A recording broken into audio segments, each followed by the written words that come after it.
හරි අපි එපිසෝඩ් එක පටන් ගමු. ඇත්තටම මම මේක කරන්න කලින් පැය භාගයක් විතර එපිසෝඩ් එක රෙකෝඩ් කරා. පස්සේ ඒක අවශ්‍ය නැහැ කියලා හිතුණා. අපරාධ ඉතින්. anyway කොහොම හරි ටයිම් එකේ අපරාධ උනේ වෙන මොනවත් නෙවෙයි. කොහොම හරි වෙලා අපි පටන් ගමු. අද ඇත්තටම ලොකු මාතෘකාවකුත් නැහැ කතා කරන්න කියලා. නමුත් අපි බලමු කතා කරගෙන යද්දී මාතෘකාවක් හැදෙයිනේ.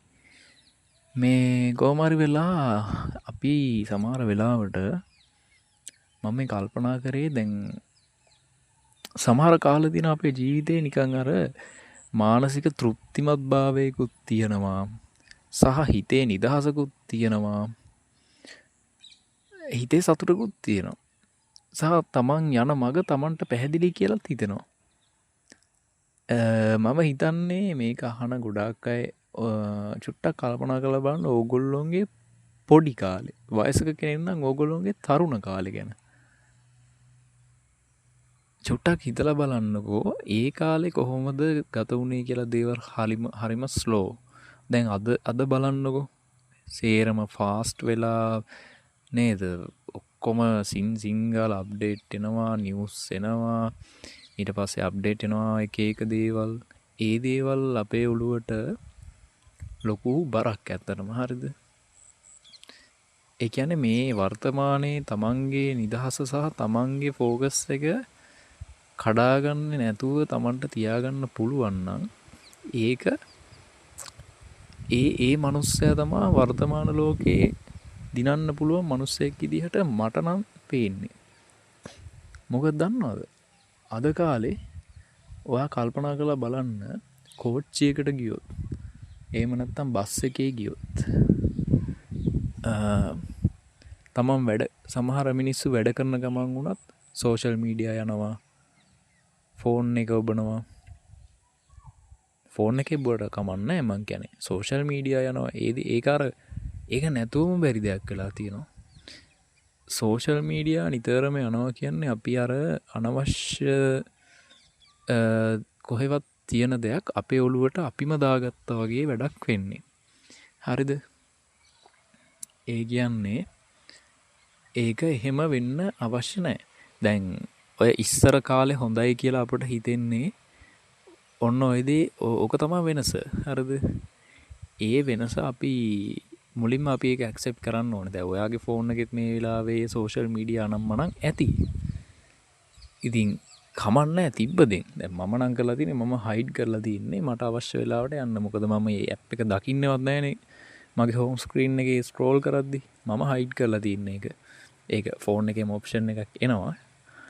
මේ නැතියට ඇප් එකක් වුණත් දාගෙන ඒක කරගන්න පුළුවන්. ඉතින් මෙහෙමයි ඒ දේවල් පුරුදු වෙන ලේසි නෑ. මොකද මමත් සෝෂල් මීඩියා නිතරම යන්න ඒ ඩොපමින් හිට් එක ගන්න ආස වුණ කෙනෙක් ඉස්සර. නමුත් ඒ දේවල් අපටම කන්ට්‍රෝල් කරගන්න පුළුවන් ඉතින්. හරිද? මොකද ඔයා මිනිස්සෙක් විදිහට මේ වෙනකල් සර්වයිව් වෙලා හිටියනේ මේ ලෝකේ. කොහොම හරි වෙලා ඔයා මේ කහනවා කියන්නේ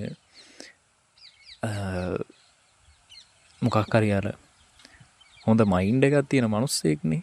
ඉතින් එහෙම මයින්ඩ් එකක් තියෙන මිනිස්සෙක් විදිහට ඔයාට මට කියන්න තියෙන්නේ ඔයාටත් පුළුවන්. ඒ කියන්නේ මං කියන ඔයාට දැනටම සෝෂල් මීඩියා ওই වගේ දේවල් කරදරයක් කියලා හිතනවා නම් තමන්ට වැඩක් වෙන්නේ නැහැ, අන්තිමට ඒක තමයි කරලා තියෙන්නේ කියලා හිතනවා නම් ඒ කියන්නේ හිතන්නකෝ ස්ටුඩන්ට්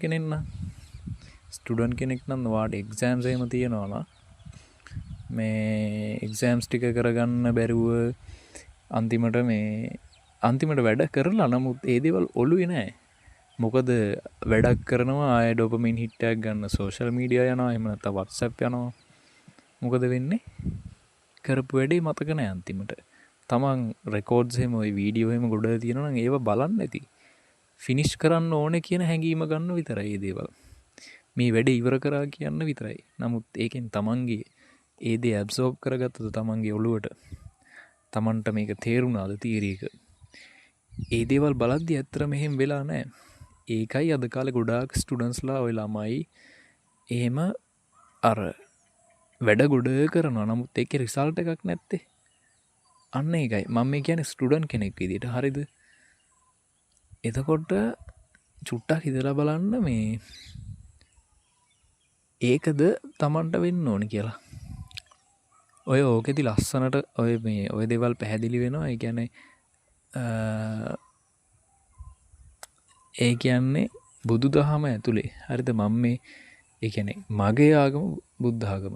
එතකොට මට අනිත්තාගම් වල දේවල් මම දන්නේනේ. ඉතින් මගේ ආගමට අනුව මම පැහැදිලි කරලා කිව්වොත් බුදුහාමුදුරුවෝ ඔය ගැන ලස්සනට ওই දේවල් පැහැදිලි කරලා දීලා තියෙනවා. ඉතින් සමහර හාමුදුරුවන්ගේ ඒ ධර්ම දේශනා ඒව අහගෙන ඉද්දී අපට තේරෙනවා මේක කොච්චර නිදහසක්ද කියලා. يعني ඒ ධර්ම දේශනා අහලා ඒ වගේ ගන්න පුළුවන් දේවල් තමන්ගේ ජීවිතේට ඇප්ලයි කරගෙන යද්දී ඒක තේරෙන්නේ. ඇහුවට විතරක් තේරුමක් නැහැ ඉතින්. එහෙමයි කියලා සමහර හැම එකම ගන්න ඕනෙත් නැහැ තමන්ට ජීවිතේට. මොකද සමහර ඒවා ඕනකට වැඩි දේවලුත් තියෙනවා. ඉතින් ඒක මම දකින විදියට හරියද? මොකද හැම හාමුදුරු නමක්ම කියන දේවල් පිළිගන්න අවශ්‍යත් නැහැනේ. ඉතින් අපට ඕනම දෙයක ඉතින් අපට අවශ්‍ය දේ ඇබ්සෝබ් කරගත්තා නම් ඇතිනේ නේද? ඉතින් ඒකයි මට කියන්න තියෙන්නේ. ඒක කිසිම මේ හේට් එකක්වත් මේක නරකයි එහෙම නැහැ. හරිද? ඒක කිසිම නෙගටිව් නෙවෙයි. මොකද බුද්ධාගම කියන එක ඒක ආගමකටත් වඩා ඒක ලොකු දර්ශනයක් විදිහට මට දකින්නේ. අපි ඒක වෙන දවසක කතා කරමු. මේ සෝෂල් මීඩියා ඔය සීන් එකේදී ඔය ස්ටුඩන්ට් කෙනෙක් නම් ඔන්න මොකක් හරි දැන් මේ දවස්වල A level තිබ්බනේ. A level exam එක. එතකොට ඒ ලියපු ළමයි වුණත් සාමාන්‍යයෙන් ඒගොල්ලෝ වැඩක් කරලා ඔන්න සෝෂල් මීඩියා වල WhatsApp ස්ටේටස් බලනවා, විභාගේ තත්ත්වය මොකද කියලා බලනවා. එහෙම. හරිද? ඔයාට කරන්න පුළුවන් හොඳම දේ තමයි ඔයා ඉස්සර වෙලා ඔයාගේ වැඩ ටික, ඒ කියන්නේ දවසේ ඔයාට කරන්න තියනවා නම් වැඩ ටිකක් ඒ ටික ලිස්ට් අවුට් කරගෙන ඒ ටික බ්‍රේක් අරගෙන ටික ටික ඉවර කරගන්න. ඒ දවසේ වැඩ ටික. ඒ ටික ඉවර කරගෙන ඊට පස්සේ ඒ කියන්නේ ඒවා ඉවර කරද්දිත් පැයක් වැඩ කරනවා. ආය විනාඩි 15ක් බ්‍රේක් එකක් අරගෙන ඒ විදිහට කඩ ඒ දේවල් කරගන්න. හරිද? එක දිගටම කරන්න බෑනේ මිනිස්සුනේ අපි. මොකද අපේ ඇඟටත් අපි සවන් දෙන්න ඕනේ. සවන් දෙන්නයි කියලා ඩෝපමීන් හිට් වලට සවන් දෙන්න එපා. ඒ කියන්නේ දැන් සෝෂල් මීඩියා යන්නම හිතනවා. ඒ දේවල් වලට සවන් දෙන්න එපා. ඔයා එතකොට ඔයාගේ මයින්ඩ් එකට මෙහෙම හිතන්න දෙන්න. මම මේ වැඩේ කොහොම හරි ඉවර කරොත් මට ඊට වඩා සතුටක් ලැබෙනවා කියලා. ඒ කියන්නේ ඔයාලා කරන්න අවශ්‍ය වැඩේ දැන්. ඇත්තට මේක හරි තෘප්තිමත්. ඒ කියන්නේ මමම කරලා තියෙනවා ඒක. ඒක දැනුත් එහෙම තමයි. මේ හිතන්නකො තමන්ට ටාස්ක් ටිකක් තියෙනවා. ඒ දේවල් ටික කරගන්න ඕනේ මේ දවසේ කියලා උදේ ලියා ගන්නවා. ටික දවස ගත වෙද්දී ඒ ටික කරගෙන යනවා ටික. බ්‍රේක්ස් අරගන්නවා නම් එහෙම අරගෙන ඒ වැඩ ටික කම්ප්ලීට් කරනවා. හරිද? එතකොට දවස අවසාන නිදා ගන්න යද්දී තමන්ගේ හිතටම එනවා මාර තෘප්තිමත් භාවයක් ඇත්තටම. ඒක ඔය සෝෂල් මීඩියා ගිහලා ඩිප්‍රෙස් වෙලා ඩෝපමීන් හිට් එකක් අරගෙන ඒ ඩෝපමීන් හිට් එකත් එන ඩිප්‍රෙෂන් එකක් වගේනේ. හරිද? ස්ට්‍රෙස් වෙනවනේ අන්තිමට. ඉතින් මේ එහෙම නොවි ඇත්තටම තමන් කරපු දෙයක් නිසා තමන්ටම තෘප්තිමත් භාවයක් එන්න. එහෙම ලැබෙන දෙයක් තමයි ඔය විදිහට වැඩ කරන එක. හරිද? මොකද මම ඒක විඳලා තියෙනවා. ඒ වගේම තමයි හිතේ කාම් ගතියක්. හොඳද? ඔයාට සෝෂල් මීඩියා නැතුව ඔයා හිටියොත් එහෙම නැතුව හිටියොත් කියන්නේ අර තමන්ට අවශ්‍ය දෙයට තමන් පාවිච්චි කරන්න ඕනේ කොහොමද? එහෙම නැතුව හැම වෙලේම වැඩක් නැති වෙලාවට සෝෂල් මීඩියා පාවිච්චි කරන්නේ නැතුව ඔයාගේ කාමරය යස් කරගන්න. හරිද? ඔයාට වැඩක් නැත්තම් ඔයා සෝෂල් මීඩියා යන්නේ නැතුව ඔය කාමරය යස් කරගන්න. මොකද මේ ඒක හොඳ ඊට වඩා. ඒක මම මෙහෙම hina වෙලා සරලව කිව්වට ඒක ලේසි නෑ. හරිද? සෝෂල් මීඩියා යන්න ඕන නම් ඔයාට ඒකට දවසේ වෙලාවක් තියාගන්න. ඒ වෙලාවෙන් පස්සේ පාවිච්චි කරන්නත් එපා, කලින් පාවිච්චි කරන්නත් එපා. මොන දේ වුණත් ඒ ඩිසිප්ලින් කියන ඒවා මිනිස්සුන්ට අවශ්‍යයි. ඇත්තටම මිනිස්සුන්ගේ ජීවිතේට. මොකද මම ඔය මේ ඉස්සර මට ඔවා කන්ට්‍රෝල් කරගන්න එහෙම හැකියාව තිබ්බේ නෑ. පස්සේ මේ දේවල් බලලා YouTube එකෙනුත් ඉගෙනගෙන එහෙම කොහොම හරි මම මාව කන්ට්‍රෝල් කරගත්තා. ඉතින් මට පුළුවන් නම් ඔයගොල්ලන්ටත් පුළුවන් අනිවාර්යෙන්. මම මේ එකැනේ කරේ ලොකු දෙයක් කරේ නෑ. මට කරන්න තියෙන වැඩ ටික බැලුවා. ඒටික ලිස්ට අව් කරගත්ත උදේ. ඉතින් ඒ ප්‍රඩක්ටිවලි කරන්න කොහොමද කියලා චුට්ටක් බැලුවා.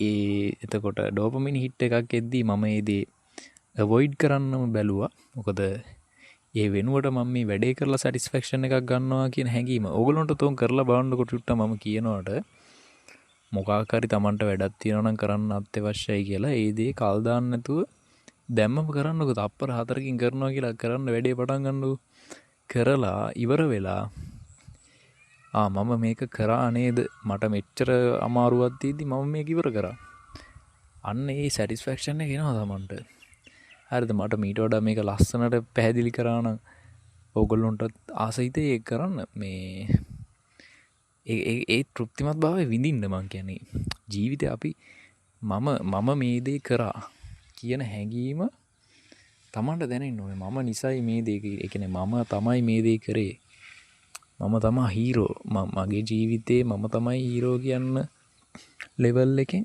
ඒක තමන් පොඩි ස්ටුඩන්ට් කෙනෙක් නම් ඔයාට ස්ටුඩන්ට් කාලේ ඉඳන්ම ලොකු දේවල් ඕනේ තමන් හීරෝ කෙනෙක් තමන්ට වැඩක් කියලා තමන්ට තේරෙන්න ලොකු දේවල් ඕනේ ඔයාට ජීවිතේ ඔයාට ඒ දවස් ඇතුළත කරන්න තියෙන යම්කිසි ගෝල් එකකට වැඩ කරනවා නම් ඒ දේවල් ඉවර කරන එකෙන් ඔයාට ඒක විඳින්න පුළුවන් එතකොට ඔයාගේ ලෝකය ඇතුළේ ඔයා හීරෝ කෙනෙක් සහ ඉතින් ඔයා හිතන්න ඔයාගේ ගෝල් එකට ඔයා වැඩ කරද්දී ඔයා නිකම්ම හීරෝ කෙනෙක් වෙනවා ඔටෝම නේද?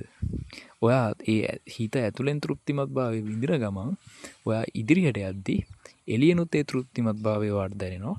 සහ සමාජයත් පිළිගන්නවා ඔයා සිරාම් වැඩෙක් කියලා. එතකොට නිකම්ම ඉස්සරහට යනවා. ඉතින් ඒක නෙවෙයිද අපට වෙන්න ඕන. සෝෂල් මීඩියා නිසා තමයි ගොඩාම ප්‍රශ්න තියෙන්නේ. හරිද? සෝෂල් මීඩියා කියන්නෙම අපිව ටාගට් කරලා කරන දෙයක්. ඒවට මේ මිනිස්සු ටාගට් කරන මිනිස්සුන්ගේ ඉන්ට්‍රස්ට් හඳුනගන්න ඔය වගේ දේවල් වලට ඩොලර් බිලියන ගණන් වියදම් කරනවා සෝෂල් මීඩියා කම්පැනිස්. හරිද? ඔය නිකන් නෙමෙයි ඔය වගේ අපි කැමති දේවල් සජෙස්ට් වෙන්නේ.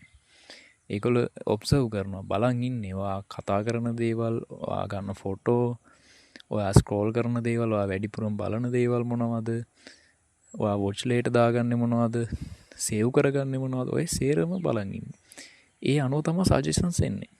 ඉතින් තව කෙනෙක්ට ඕන විදිහට තමන්ව නටව ගන්න දෙන්න එපා.